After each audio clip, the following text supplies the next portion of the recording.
వచ్చి కేసీఆర్ కాళ్ళు పట్టుకున్న మళ్ళీ అధికారంలోకి వచ్చినాక వాళ్ళని మాత్రం మళ్ళీ రాణించే ప్రసక్తే లేదనే మాట కూడా నేను మీకు విజ్ఞప్తి చేస్తా ఉన్నా. ఇంకొక మాట కూడా నేను మీకు హామీ ఇస్తా ఉన్నా. ఇవాళ మా అన్న జ్ఞానేశ్వరన్న ఇవాళ పార్టీ కష్టకాలం ఉన్నప్పుడు ముందుకొచ్చి అన్న నేనున్న మీరు అవకాశం ఇస్తే నేను నిలబెడతాను ముందుకొచ్చిన ఒక ధీరోదత్తమైన నాయకుడు ఇవాళ మన జ్ఞానేశ్వరన్న. గతంలో మీ అందరికి కూడా తెలుసు, బలహీన వర్గాల ముద్దు బిడ్డ, బడుగు బలహీన వర్గాల ఆశాజ్యోతి అని చాలా మంది గురించి మనం స్పీచ్లు ఇస్తుంటాం. కానీ నిజంగా బడుగుల కోసం, నిజంగా బలహీన వర్గాల కోసం తన పూర్తి జీవితాన్ని త్యాగం చేసిన నాయకుడు, కష్టపడ్డ నాయకుడు కాసాని జ్ఞానేశ్వర్ గారు అనే మాట నేను మీ అందరికీ కూడా గుర్తు చేస్తా ఉన్నాను. ఎందుకంటే ఒక రంగారెడ్డి జిల్లా కాదు, రాష్ట్రం మొత్తం సుపరిచితుడు ఆయన. నేను ఒకసారి ఒక 15 ఏళ్ల కిందట నిర్మల్ పోయింటి, ఆనాడు ఆదిలాబాద్ జిల్లాలో నిర్మల్ నియోజకవర్గంలో. ఆ నిర్మల్ నియోజకవర్గంలో ఒక ఊర్లో ఒక జాయినింగ్ పోయిన 2008-9 ఆ ప్రాంతంలో పోయితే అక్కడ ఆనాడు ముదిరాజ్ మహాసభ యొక్క జెండా దిమ్మే, అక్కడ ఒక పూర్తి స్థాయి ఒక మొత్తం కమిటీ ఉండే. వాళ్ళందరూ వచ్చి కలిసి నాకు అన్న బీసీ డీలకి ఏలకు మార్చాలి ముదిరాజులని, మీరందరూ కూడా పోరాటం చేయాలంటే ఎవరు ఏలకెళ్ళి డీకెళ్ళియా డీలకెళ్ళి అయితే వచ్చి అడిగిర్రు, చెప్తా అదే చెప్తాను. వచ్చి అడిగితే నేను అడిగితే ఎవరు ఆర్గనైజ్ చేశారు తమ్మి అంటే వాళ్ళందరూ చెప్పిండ్రు, అన్న మా నాయకుడు కాసాని జ్ఞానేశ్వర్ గారు రాష్ట్రంలో ఇవాళ బలహీన వర్గాలకు, అందులో ముఖ్యంగా ముదిరాజ్ సోదరులకు చాలా సేవ చేసిన నాయకుడు. ఇప్పుడు అన్న యాద్ చేస్తున్నాడు, అక్క గుర్తు చెప్తే అక్క అడిగితే చెప్తా ఉన్నాడు. అది కూడా చేపించిన అన్న బీసీ డీలకెళ్ళి ఏలకు చేపించిన ఆనాడే పోరాటం ఫలించింది.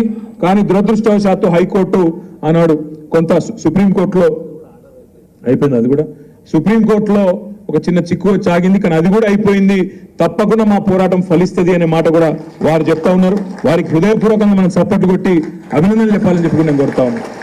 ఈరోజు ఆయన కష్టకాలంలో మన కోసం వచ్చిండు. మనం కష్టంలో, పార్టీ కష్టంలో ఉంటే పెద్ద పెద్ద నాయకులు కేశవరావు గారు, కడియం శ్రీహరి గారు ఇవాళ జారుకుంటున్న సమయంలో ఇవాళ ధీరోదాత్తంగా నిలబడి నేనున్నా అంటూ ముందుకొచ్చిన నాయకుడిని కడుపులో పెట్టుకొని చూసుకోవాల్సిన బాధ్యత ఆయన కోసం మనమే నిలబడ్డం, నేనే క్యాండిడేట్ అన్నంత గట్టిగా కొట్లాడవలసిన బాధ్యత మన మీద ఉన్నది. నిలబడ్డది చేవెళ్లలో కాసాని జ్ఞానేశ్వర్ గారు కాదు, నిలబడ్డది కేసీఆర్, నిలబడ్డది ఇవాళ అక్కడ నిలబడ్డది కేసీఆర్ అనుకొని కొట్లాడదాం.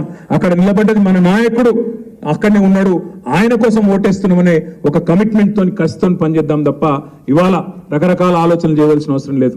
ఇంకొక మాట కూడా నేను మీకు విజ్ఞప్తి చేస్తా ఉన్నా.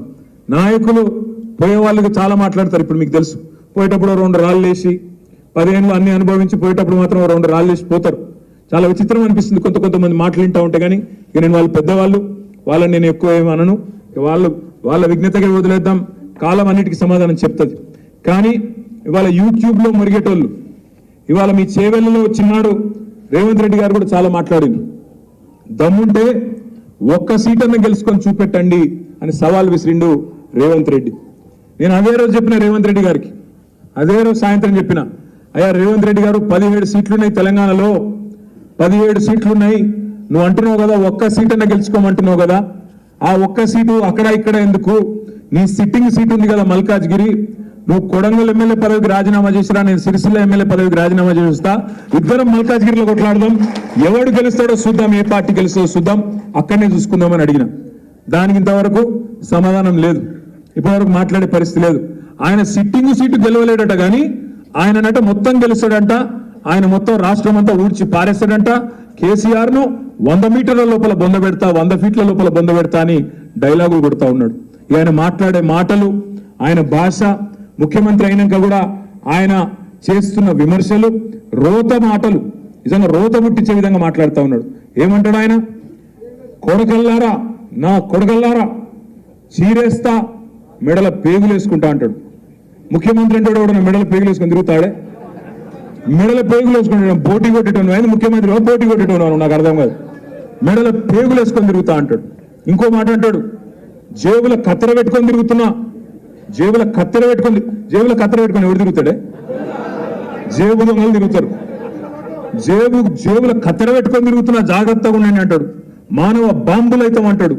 ఇంకా గమ్మత్ ఏంటంటే ఇంకా ప్రతిపక్షంలో ఉన్నట్టే మాట్లాడుతున్నాడు ఆయన, ముఖ్యమంత్రి లెక్క మాట్లాడతలేడు. ఆయనకే విశ్వాసం కుదురుతలేదు ముఖ్యమంత్రి అని.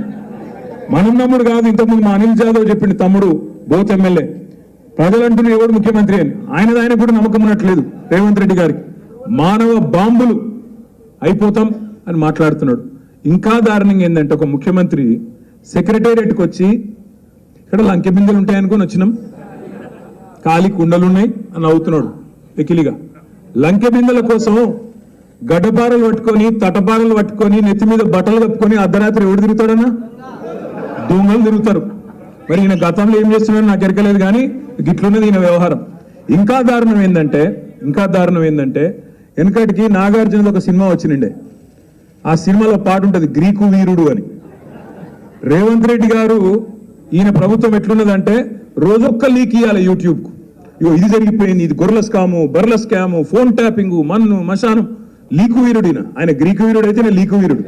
రోజొక్క లీకు, ఇదో లీకు అదో లీకు, అదయిందంట, 10 లక్షల ఫోన్లు ట్యాప్ అయినాయంట, ఇదయిందంట అదయిందంట.